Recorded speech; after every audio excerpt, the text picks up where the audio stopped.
Hi everyone, today I want to talk to you about how kibble is made. This is a really important topic because commercial pet food brands have done a really great job at making us think that this is the standard of what we should be feeding our fur babies and making us think that they're healthy for our dogs as well. The reality is though, without regulation in the pet food industry, almost any claim can be made on a dog food packet or a label without it being 100% accurate. In another video, we're going to talk about what goes into the commercial pet food, so I won't touch on that today. But to understand the process of how kibble is made, I do want to mention that you can't actually make kibble without carbohydrates. The reason why I raise this and why it's so important is because dogs don't actually need carbohydrates in their diet. It's used as a cheap filler and in particular grains. Dogs really don't need grains in their diet, but what you'll see is a lot of this in commercial pet foods to bulk up the dog's meal and add to the calories. Okay, so to start, large pet food companies are owned by larger brands. So a larger brand will own a number of different companies under that umbrella. There are a bunch of issues with this, which we will talk about on another video, so I won't go into it again today. But these brands are generally working to increase their profits, and they're not as focused on the quality of what goes into your dog's food. Of course, to focus on their profits, their manufacturing process needs to be at very low cost. And that is how kibble is made, and I'm going to share with you a little bit more information about that. The process of making kibble is what is really unknown by a lot of people, and we've pulled out a few bits of information that we felt as dog mums and dads you would want to know. So the ingredients that you see in your dog food ingredient list, they are cooked at very high temperatures and generally between 20 seconds to 1 minute, twice. They actually go through a process called extrusion, and you can think of extrusion like toothpaste coming out of a toothpaste tube, except it's done at very high temperatures. So you think about these ingredients are all mashed together with the carbohydrates because you can't make kibble without carbohydrates, otherwise they wouldn't kind of stick together in those pieces.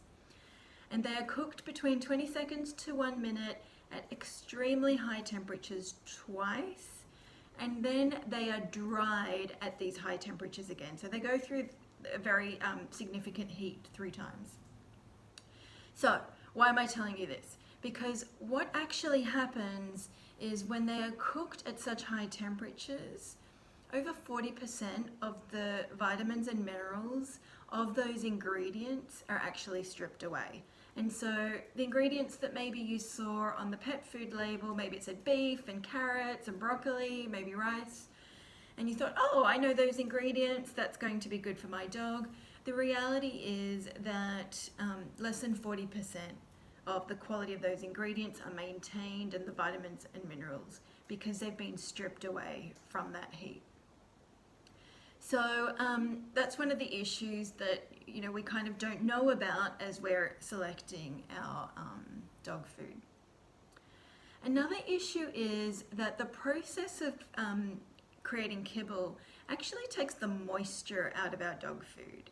And water is the single most important requirement for a dog to function because their body is made up of about 73% water.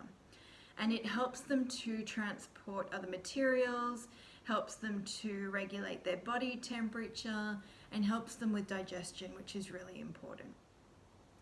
So what you've probably noticed is a dog that eats kibble will drink more water, probably a lot more water, than a dog that eats a whole foods diet. Because in those whole foods, they're getting the moisture from those ingredients. So on to the final part that I want to mention about how kibble is made. So you now think about all these ingredients. They've been cooked twice at extremely high temperatures. They've been dried at high temperatures. The moisture has been stripped away, and they probably don't taste so nice anymore. So pet food brands can't make any money if your dog won't eat their food. So to make it taste nice, they need to make it palatable for your pup. So that means they need to make it pleasant to taste. So the kibble is actually sprayed at the end with a coating which includes a liquid fat or digest to enhance the palatability and digestibility and add back some protein and fat to the food. So these digests are a liquid or powdered form of animal tissues such as liver or intestines from maybe duck or rabbit, as an example. So that's what I wanted to cover today. I hope that was useful. I want to leave you with a few tips about if you are feeding your pup kibble, some things that you can do to help them with their health. So the first one is add in some water into the kibble so that your pup still gets back some of the water from the moisture that's been lost from the cooking process. That will help your dog to get the intake they need and help their body to function. Secondly, add in whole foods alongside your kibble. A lot of our customers with larger dogs will actually reduce some of their kibble and put Puppy Gang Fresh Foods meals on top of the kibble. One, it makes it taste a lot nicer, but more importantly, it's giving your dogs back the vitamins and minerals from real ingredients that they need in their diet.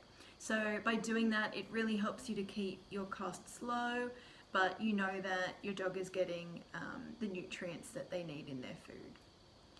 And then finally, if you are feeding kibble, really understand the brand, the quality of the ingredients, call them and ask them if you need to, and really do think about adding in some of the whole foods into the kibble as well.